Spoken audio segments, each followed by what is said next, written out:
The international terminal at JFK was alive with the restless hum of humanity.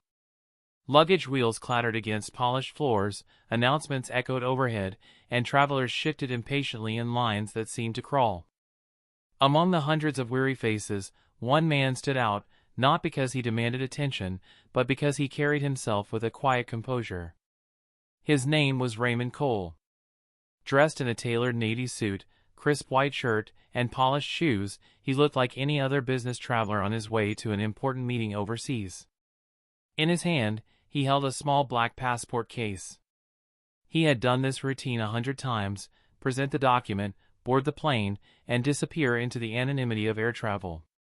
But this time would be different. At the gate, a young woman in a blazer and scarf, the uniform of the airline, stood rigid behind the counter. Her nameplate read S. Howard. She had the look of someone who had grown used to authority but not to accountability. Each passenger she checked in was another item to process, another problem to dismiss. When Raymond stepped forward, she looked at him with a mixture of impatience and suspicion, as though his presence were somehow out of order. "Passport," she demanded, not asked. Raymond handed it over politely. "Here you go." She flipped it open with a snap, her eyes darting between the photo and the man before her. The line of passengers behind him shuffled, tired of waiting. She didn't smile. She didn't say the usual thank you. Instead, her lip curled into a smirk. "This doesn't look right," she said flatly. Raymond raised an eyebrow. "It's valid. Issued by the State Department." She tilted her head, almost enjoying the tension. "Where did you get this?" He gave her a measured look. "From the same place every U.S. citizen does." "Why?" The agent leaned closer, lowering her voice so only he could hear. "People try to sneak through with fake documents all the time. You think I can't spot one?" Passengers behind them began to murmur. A few pulled out their phones. Something about her tone, her posture, made it clear this wasn't about routine procedure. This was about power. Raymond didn't flinch. His face remained calm, unreadable, but his silence only seemed to embolden her. Then, in one swift motion that stunned everyone around, she tore the passport down the middle. The sound was unmistakable, paper splitting, fibers ripping under strain. She ripped it again, in half, and tossed the pieces on the counter. "There," she said with a smug finality. "Problem solved." Gasps filled the gate area. A mother covered her child's eyes. A businessman muttered, "Oh my God." Phones were now raised high, recording every second. Raymond looked down at the ruined passport, its pieces scattered like fallen leaves. Slowly, deliberately, he picked them up, as though gathering evidence. His hands moved with the care of someone used to documenting details. His expression never cracked, not rage, not despair, not panic. Just calm. "Why did you do that?" he asked evenly. The agent shrugged, her voice loud now for the crowd to hear. "Because it's fake. And people like you try to pull this stunt all the time. You think you can just walk in here with counterfeit documents? Not on my watch." Her words carried a venom that didn't need translation. The way she looked at him, the way her chin lifted defiantly, it wasn't about the passport. It was about him. Security guards, alerted by the commotion, began to approach. The passengers shifted nervously, some whispering, others recording. The tension at the gate had shifted from routine travel hassle to something electric, something dangerous. Raymond didn't move as the guards flanked him. He stood still, his frame solid, his gaze steady on the agent who had just destroyed federal property. The woman smirked again, as if she had won some invisible battle. To her, this was a victory, a man she assumed powerless, humiliated in front of dozens of witnesses. But Raymond Cole wasn't powerless. And the real battle hadn't even begun. The gate area had gone silent except for the nervous shuffle of feet and the faint buzz of phones recording. Travelers who moments earlier were buried in their screens or chatting with companions now stood frozen, eyes locked on the scene unfolding before them. Raymond Cole remained motionless, his ruined passport still in his hand. Pieces of it curled like broken wings between his fingers. He looked more like a man cataloging evidence than one nursing humiliation. But to everyone watching, the insult was undeniable. The gate agent, Howard, leaned back against the counter with her arms folded, wearing a thin, satisfied smile. She thrived on the uneasy hush, on the wide-eyed stares of the onlookers. In her mind, she had neutralized a threat, proven her authority. "You can't let him on the plane," she told the approaching security officers. "He tried to pass a fake passport." The taller of the two guards gave Raymond a wary look. "Sir, I'm going to have to ask you to step aside." Passengers erupted in murmurs. "He didn't do anything," a woman near the front cried out. "That's not a fake passport," shouted another, holding his phone high. "Unbelievable," someone muttered, shaking his head. The crowd wasn't buying the agent's version of events. They had seen the destruction with their own eyes. They knew the man before them hadn't resisted, hadn't raised his voice, hadn't threatened anyone. He had simply handed over a passport, something they all had to do, and she had destroyed it. But Howard acted as though she had the full backing of the airline and the law. She smirked at the passengers filming. "Go ahead, record all you want. Doesn't change the fact this man won't be boarding." Her words stung like open defiance. Raymond looked at the guards, then back at the agent. His voice was calm, steady, measured. "I'd like to speak to the station manager." Howard laughed. It wasn't a cheerful laugh but a sharp, mocking one. "The manager? Do you think the manager has time to deal with you? You're not even supposed to be here. This isn't a negotiation. Security, escort him out." The guards hesitated. They weren't sure. They'd seen enough to know something was off. But procedure was procedure, and the gate agent was technically in charge of boarding. "Sir, if you'll just come with us." "No," Raymond interrupted, his voice still low but carrying an edge that made the nearest passengers lean in. "I will wait for the station manager. This isn't over." Howard's smirk faltered for just a fraction of a second before she regained her composure. "You're not in control here," she spat. "I am. And if I say you're not boarding, then you're not boarding." The audacity of her words hung in the air like smoke. Phones continued recording.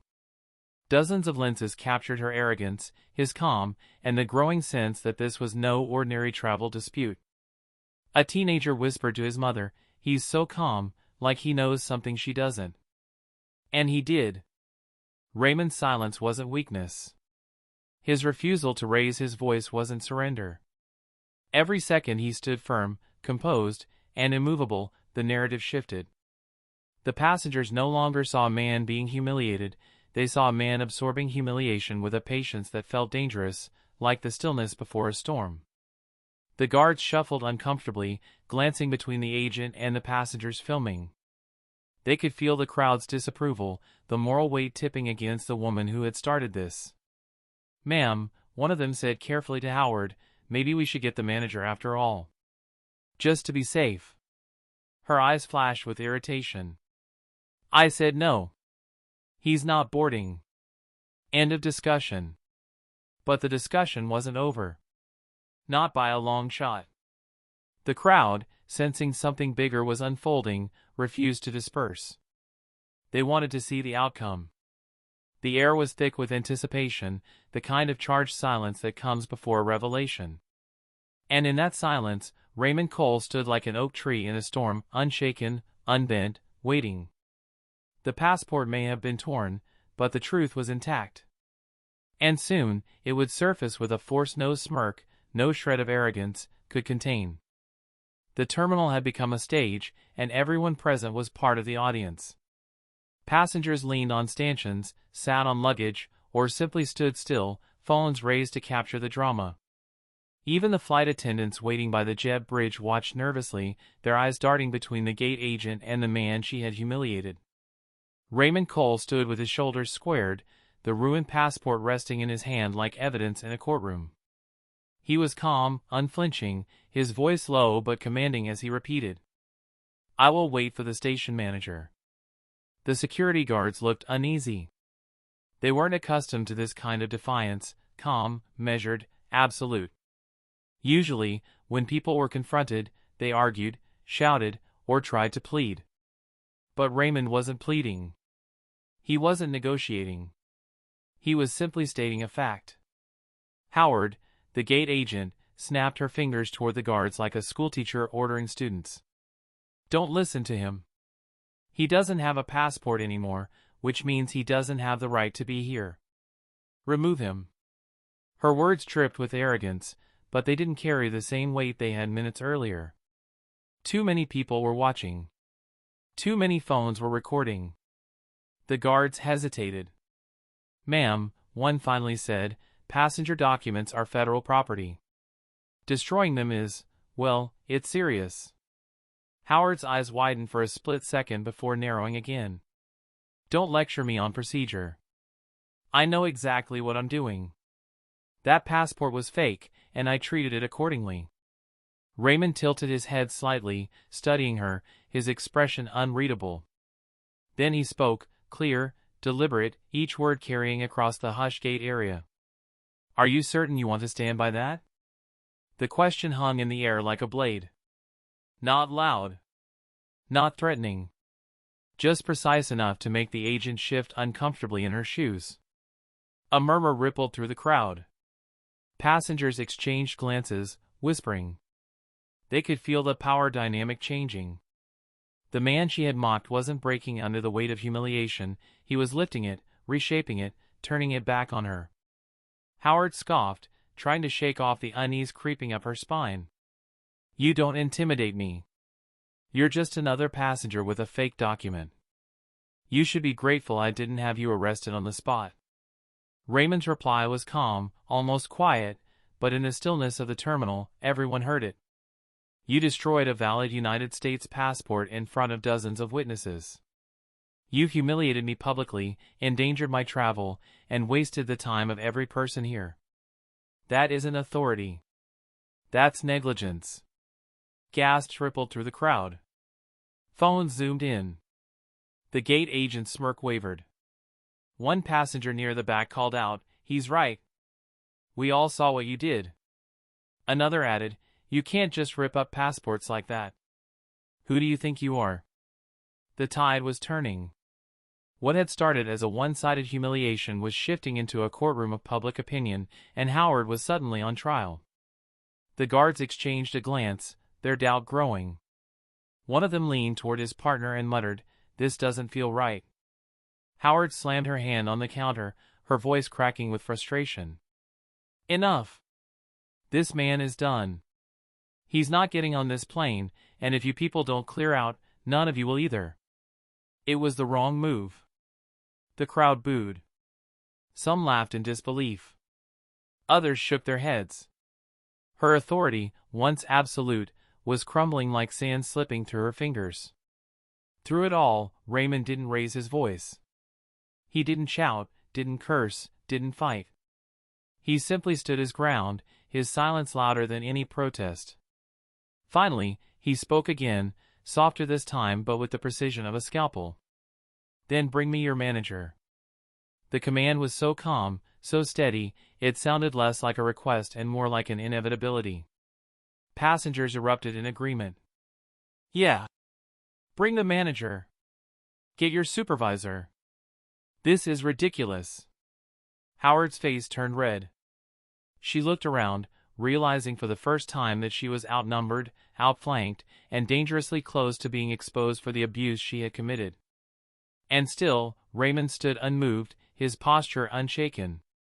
He wasn't just waiting for a manager. He was waiting for the perfect moment to reveal who he really was. And that moment was drawing near. The gate area felt like a courtroom on the verge of a verdict. The crowd had grown restless, their whispers rising like waves against the silence. Travelers who had no stake in the conflict leaned forward with the intensity of jurors waiting for the gavel. Dozens of phones hovered in the air, their red recording lights unblinking. And then, cutting through the tension, came a voice from behind the counter. "What's going on here?" The station manager had arrived. A tall man in a charcoal suit, badge swinging from a lanyard, he moved quickly toward the counter, scanning the scene, the destroyed passport in Raymond's hand, the flushed face of Agent Howard, the uneasy stance of the security guards, and the glaring eyes of passengers who looked ready to riot. Howard straightened like a child caught red-handed. "Sir, this passenger attempted to board with a counterfeit passport. I destroyed it in accordance with procedure." Security was about to remove him. The manager frowned, his gaze flicking to the scraps of government-issued paper in Raymond's hand. His voice dropped, heavy with warning. "You destroyed a passport?" "Yes," she replied quickly, though her tone lacked the confidence it had minutes ago. "It was fake. Clearly fake." "On what grounds?" he pressed. Howard's eyes darted to the passengers, then back to her superior. The photo didn't match. The paper felt wrong. I just knew." The crowd muttered in disbelief. Someone near the front shouted, "We all saw it. That was a real passport." Another chimed in, "She tore it up for no reason." The manager raised a hand to quiet them, but the damage was already done. Doubt clung to the air, thick and undeniable. Through it all, Raymond stood silent, calm, and unflinching. He waited until the eyes of the manager finally landed on him. "Sir," the manager said cautiously, "do you have any additional identification?" Raymond's lips curved in the faintest hint of a smile. He reached slowly into his inner jacket pocket, not with the panic of a cornered man, but with the composure of someone utterly in control. From the pocket, he withdrew a slim black leather case. He flipped it open with precision. The room seemed to hold its breath. Inside gleamed an official badge, accompanied by credentials stamped with the authority of the Federal Aviation Administration. Gasps erupted like sparks in dry brush. "I am Raymond Cole," he said evenly, his voice carrying across the stunned terminal. "Senior FAA Inspector, assigned to conduct unannounced evaluations of airline staff and procedures at this facility." The silence that followed was explosive. Howard's face drained of color. The security guard stiffened, suddenly unsure where to stand. Passengers murmured, their disbelief turning to exhilaration. Raymond continued, his tone calm but edged with iron. "What I witnessed here today is not a minor mistake. You destroyed federal property. You humiliated a passenger without cause. And you attempted to cover your actions with lies, all while being recorded by multiple witnesses." Phones zoomed in on his badge, on his face, on the agent who now looked like a deer caught in headlights. The manager swallowed hard. "Inspector Cole." But Raymond cut him off with the same precise authority that had stunned the crowd minutes earlier. "Save it. My report will reflect what I've seen here. But you should know, this isn't just about one employee's poor judgment. It's about a culture of arrogance and abuse. And that ends today." A cheer broke out from the passengers, clapping, shouts of yes, and finally. Howard stumbled back from the counter, her smirk gone, her authority shattered. One passenger muttered loudly enough for everyone to hear, "She ripped up the passport of the guy who audits the airlines." Karma. The station manager's jaw tightened. He turned to Howard, his voice cold. "Step away from the counter. Now." She opened her mouth to argue but saw the cameras, saw the unwavering gaze of the inspector, and froze. Raymond snapped the leather case shut and slipped it back into his jacket. The ruined passport in his other hand was no longer a symbol of humiliation, it was evidence. For the first time since the incident began, the balance of power had shifted completely. The man she tried to diminish now stood taller than ever, and she was the one left exposed, her career hanging by a thread. The reveal was complete. And the fallout was only just beginning. The terminal had turned into a stage, and every traveler was now part of the audience. The reveal of Raymond's identity still hung heavy in the air, and the once invisible man now stood taller than anyone in that room. Phones were recording from every angle, voices whispering in disbelief, some openly cheering. The station manager's radio crackled as he called for security. His voice was tight, professional, but everyone could hear the undertone, this was serious. He turned sharply to Howard. You've compromised federal property. You've falsely accused a passenger. And you've embarrassed this airline in front of hundreds of witnesses. Howard's composure shattered. Her hands trembled as she tried to steady herself against the counter. I was just doing my job. No, the manager cut her off sharply. You abused your job. And you will answer for it. A ripple of applause broke out in the crowd. Someone shouted, "That's right." Another voice chimed in, "About time they're held accountable." Howard spun toward Raymond, her voice rising. "This is a setup. You provoke me." Raymond didn't flinch. His reply was calm, almost surgical. An FAA inspector doesn't provoke. He observes. And what I've observed today is misconduct, negligence, and discrimination, all in front of witnesses and cameras.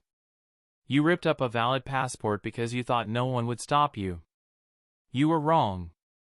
The words landed like hammer blows. Howard's face drained of color. Two uniformed security officers arrived at the gate, their presence adding weight to the already suffocating atmosphere. The manager gestured toward Howard. "Escort her to the operations office. She is relieved of duty pending federal review." The crowd erupted in cheers. Some passengers even stood on their seats to get better angles with their phones, capturing the downfall in real time. Hashtags were already being whispered, #PassportGate, #InspectorCole, #Justice@Gate 17. Howard stumbled as the officers moved beside her. "Wait! You can't do this. I was protecting the airline." Raymond's eyes followed her with the same cool steadiness he'd maintained all along. "You weren't protecting anyone. You were abusing your power. And now, accountability has arrived." The officers gently but firmly took hold of her arms. Her clipboard, once a symbol of her authority, clattered to the ground. One passenger picked it up and handed it to security, chuckling, "She won't be needing this anymore." The terminal roared with laughter and applause. Raymond remained still, letting the moment play out. He wasn't the one pushing her out, her own actions had carried her to this end. His silence spoke louder than any condemnation could. As Howard was escorted away, one child in the crowd whispered loudly enough for everyone to hear, "Mom, is he like a superhero?" Laughter rippled again, and more applause followed as Howard disappeared down the terminal. The manager turned back to Raymond, his tone deferential now. "Inspector Cole, on behalf of the airline, I deeply apologize. We will do everything necessary to make this right." Raymond studied him, then nodded once. "See that you do. The FAA will be following up. This isn't just about one agent, it's about the culture you permit. Make sure this is the last time I have to witness something like this at your gate." The weight of his words landed with finality. The manager swallowed hard and nodded quickly. The passengers erupted into chants, "Cole! Cole! Cole!" like he was a victorious fighter returning from battle. Raymond gave a small nod of acknowledgement but didn't bask in the glory. His focus remained steady, professional, disciplined. To him, this wasn't about applause. It was about the principle. About showing that silence and calm resolve could topple arrogance louder than any outburst ever could. With the crowd still buzzing, Raymond carefully tucked the torn pieces of his passport into a protective envelope, sealing them as evidence. He handed the envelope to one of the officers with a quiet instruction, "Chain of custody begins now." The officer nodded, treating the envelope like gold. And just like that, the drama at Gate 17 shifted. The abuser had been removed, the truth had been revealed, and the man everyone had underestimated now stood as a symbol of dignity, law, and quiet power. But Raymond knew this wasn't the end. The internet had already turned the event viral, and soon, the airline would face the storm. The silence he had carried would echo far louder than Howard's shouts ever could. By the time Raymond left the gate, the story had already left the terminal. Within minutes, videos of the confrontation flooded social media. Clips of Howard tearing up the passport, Raymond's calm reveal of his FAA badge, and the crowd cheering her removal were being uploaded from a dozen different angles. Each video carried its own caption, its own outrage. Gate agent destroys passport, gets instant karma. He was the FAA inspector all along. Justice served at Gate 17. The hashtags lit up like wildfire, hashtag passportgate, hashtag Inspector Cole, hashtag justice at Gate 17. In living rooms across the country, families replayed the scene on their phones and smart TVs. In break rooms, coworkers huddled around screens, whispering and laughing. The narrative was simple, powerful, and unstoppable. A man had been humiliated for no reason, and his calm silence had flipped the power dynamic in a single stroke. By evening, the clips had amassed millions of views. Influencers added commentary, legal experts broke down the implications, and news outlets scrambled to get the rights to the footage. Tonight's top story, a national anchor announced on live television, a gate agent caught on video destroying a passenger's passport, unaware that the man she targeted was a federal aviation inspector conducting an unannounced review. The footage rolled across the screen, Howard's smug defiance, the sound of paper tearing, the collective gasp from the crowd. Then the reveal, Raymond's badge gleaming under fluorescent lights. The studio panel couldn't contain their reactions. "That's career-ending," one analyst muttered. "That's more than career-ending," another replied. "That's federal." Airline executives watched in horror as their logo appeared beside headlines reading, "Discrimination at the Gate? Airline under fire. FAA launches full investigation." Behind the scenes, corporate damage control scrambled into motion. Statements were drafted, lawyers briefed, and public relations specialists pulled long hours trying to spin the narrative. But the footage was raw, undeniable, and unfiltered. No polished press release could erase what millions had already witnessed with their own eyes. Meanwhile, Raymond sat in his quiet hotel room, the blinds half closed, his phone buzzing endlessly with notifications. He had been advised by FAA Media Relations to keep silent while the agency handled the public fallout. That suited him just fine. He wasn't chasing the spotlight. But the irony wasn't lost on him. A man who had built a career on silence, observation, and patience was now the subject of headlines around the world. His phone buzzed again, this time with a message from an old colleague. "Brother, you just shook the industry. Proud of you." Raymond allowed himself the faintest smile. Then his expression returned to its usual calm. He knew the real battle wasn't in the viral videos or the headlines, it was in the policy rooms, the investigations, the reforms that would, hopefully, follow. Out on the streets, however, the public treated him like a modern folk hero. Protesters gathered outside airports holding signs, "We stand with Inspector Cole." Editorials praised his restraint and composure. Parents told their children the story as a lesson in dignity under pressure. And for Howard? Her name, once obscure, was now infamous. Clips of her being escorted out played on repeat, dissected in slow motion, meme-ified, and shared under captions like "When you realize you messed with the wrong one." Every job she had ever dreamed of in the airline industry evaporated overnight. Her face was recognizable in airports across the country. She wasn't just fired, she was branded. The storm was no longer confined to Gate 17. It had grown into a national reckoning, a reminder that arrogance could crumble under the weight of truth, that silence could roar louder than shouting, and that one man's composure could ignite a movement. Raymond didn't need to speak to the cameras. The world was already speaking for him. Weeks later, the firestorm had not faded, it had only grown louder. Congressional hearings were scheduled. The Department of Transportation announced a joint investigation with the FAA. Headlines still screamed about the Gate 17 incident, and the video continued to rack up views across every platform. But for Raymond Cole, life had returned to a rhythm only he seemed capable of maintaining. While the world dissected his every gesture and every pause in that viral video, he kept to his routine: early mornings, quiet walks, methodical paperwork, and the discipline of a man who had seen storms come and go. The airline that had employed Howard scrambled to show contrition.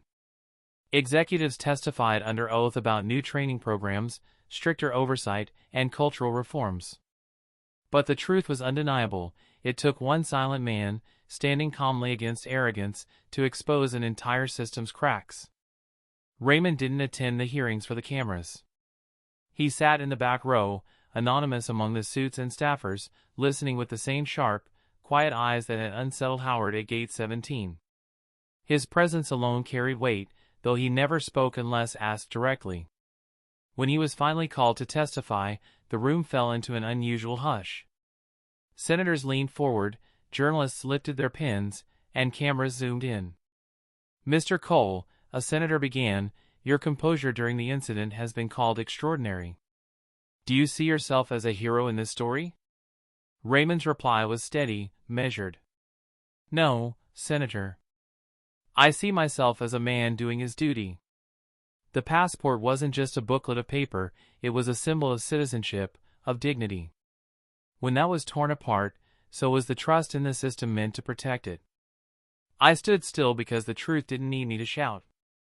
It only needed me to remain unshaken until it was seen. The room was silent, save for the scribbling of pens. It wasn't the dramatic testimony the networks hoped for. It was something rarer, a reminder that real strength doesn't come from noise, but from resolve. Later, as the hearings wrapped, reporters clamored for interviews. Raymond declined them all. His badge and his silence spoke louder than any press conference ever could. But outside the halls of power, his influence had already taken root. Young cadets at the FAA Academy studied the Cole incident as part of their training. Civil rights organizations cited his composure as a model of dignity under pressure. Ordinary passengers walked through airports with new confidence, knowing the system could be challenged, and arrogance could be held accountable. As for Howard, her name faded into whispers, her face into memes of humiliation. While Raymond's silence elevated him into a symbol, her voice, once sharp and commanding, was drowned out by the weight of her own downfall. One evening, weeks after the hearings, Raymond stood in the quiet of his home, the torn passport replaced by a new one sent with an official letter of apology from the State Department. He opened it, the pages crisp and unmarked, then set it carefully on the shelf. The television in the corner replayed a segment about him, news anchors still dissecting the moment he revealed his badge. He muted it. For Raymond, the legacy wasn't in the headlines or the hashtags. It was in the silent message that spread far beyond Gate 17, that dignity has power, that silence can roar, and that one man's calm refusal to bend can bend the world around him. He poured himself a glass of water, looked out his window at the evening sky, and allowed the faintest smile. The storm had passed. The world had taken its lesson. And Raymond Cole, the inspector who needed no introduction anymore, remained what he had always been, silent, steady, and unshaken.